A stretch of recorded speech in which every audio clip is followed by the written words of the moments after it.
So very important.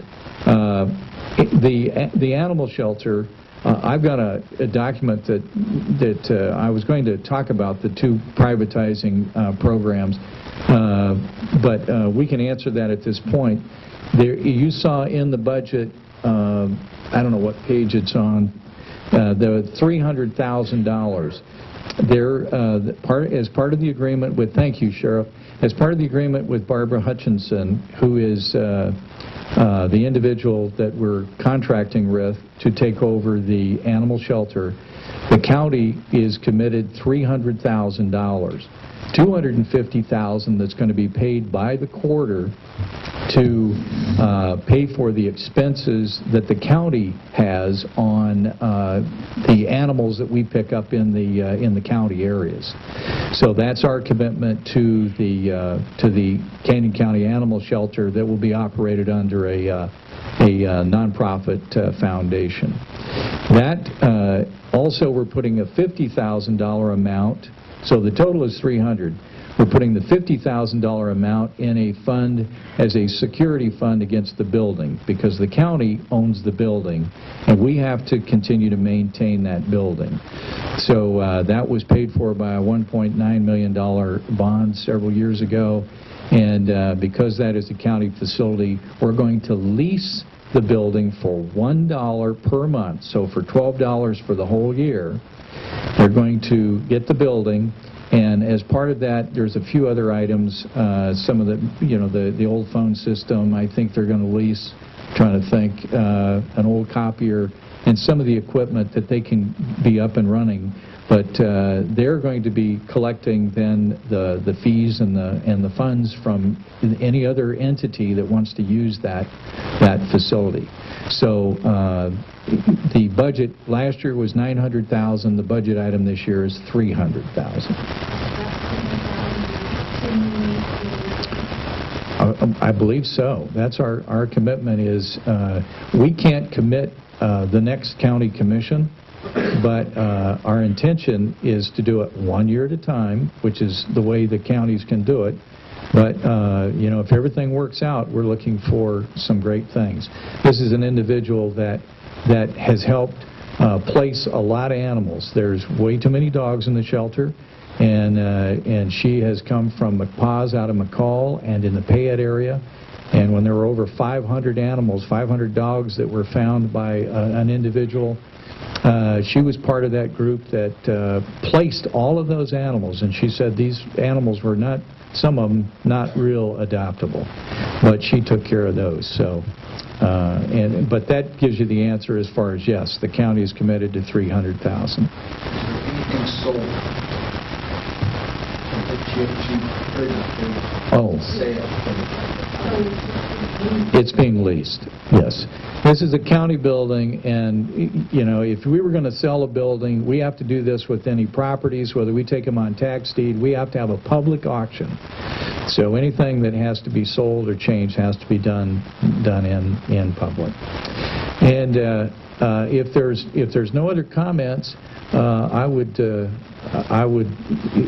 anyone else? Because if there's no additional comments, I will close the public hearing, and I would like to read a statement that we have sent out to the media that kind of explains where we are and what we're doing. And I'd like to read this on behalf of Commissioner Alder and Commissioner Rule. It says the process that we've used to assess costs and lower the impact on all taxpayers of the county's operation has been a long and reasoned one. Although the board retains the appropriation authority, each elected official is responsible for the day-to-day administration of their budget and for providing us with a budget that best approximates the true cost to the county for running that office. We have 9 elected officials in the county. The Canyon County Commissioners, along with the elected officials, our department heads, and employees, have been planning and executing the review, reorganization, and implementation of reductions in funding for all county offices and departments for the past 4 years. In 2008, a 2.5% reduction in every salary necessary to meet that year's revenue shortfall was implemented. The reduction was reinstated in fiscal year 2009. Over the past year, we have made it a priority not only to continue to ensure a balanced budget, but also correct inequities in salaries that have occurred over the past 4 years. And I think this will answer part of your question. Entry-level salaries have outpaced employees that have served without any opportunity for merit increases. Elected officials and department heads have taken steps to reduce their staff or increase capacity either by new technology or processes to meet the reduction goals. The county has outsourced 2 formerly county-provided services to outside private companies. The Canyon County Sheriff and his staff worked since last October to change the way food services are provided to inmates. So we still provide food, resulting in over $400,000 in savings to totally fund much-needed salary adjustments for the sheriff's offices. The other is the Canyon County Animal Shelters Agreement with Barbara Hutchinson and the Second Chance Nonprofit Private Foundation to operate the animal shelter with a $300,000 commitment from the county budget, which is a savings, as was stated, $600,000. Because we had some revenue, I just called that a $300,000 savings. The county is leaving over $5 million on the table this year.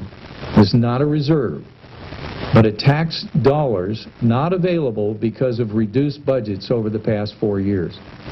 Many of the county tax funds are now at their levy limits and will not allow any increases in tax revenue. This amount is not available even though some mandated services continue to increase in cost, such as the county charity funds and that pay indigent health care, county welfare, hospital costs, and mandated mental holds for county residents that are indigent and have used hospital medical services.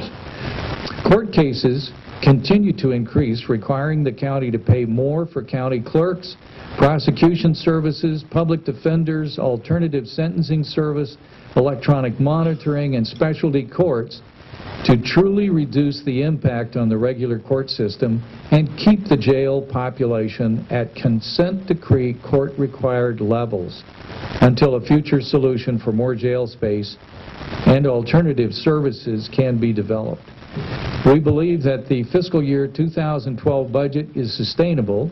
However, we are keeping an eye on 2013 and are seriously concerned by current trends in property values. This, as was stated by our controller. We may have to make cuts in services or even experience employee furloughs if the economy and economic development efforts with private business and industry do not increase here in the county. But we cannot plan for tomorrow at the expense of today. The only reason we have been able to make these unprecedented cuts over the past several years is our employees. Our most valuable asset is our trained employees. Many have worked with the county for over 25 years or more. Others have received the benefit of county-paid training, and all of them are dedicated and hardworking.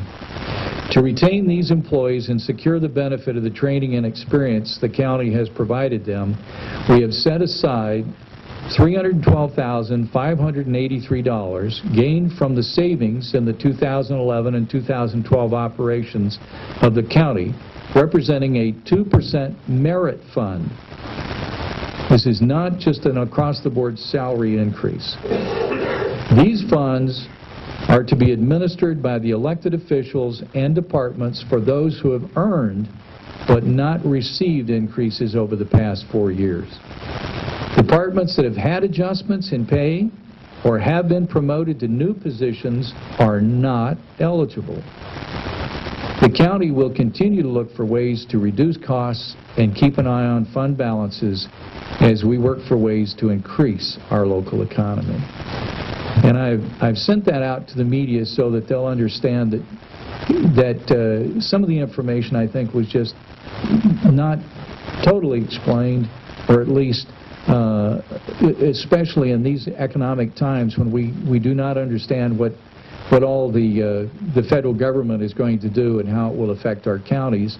As you heard, our indigent care, our welfare, many of those things are continuing to increase. So we have to take a look at that to see exactly how it will affect our budgets for 2012. I would take comments from commissioners, and then we need to move forward to any adjustments that we think should be made, or oh, you want the mic? I do.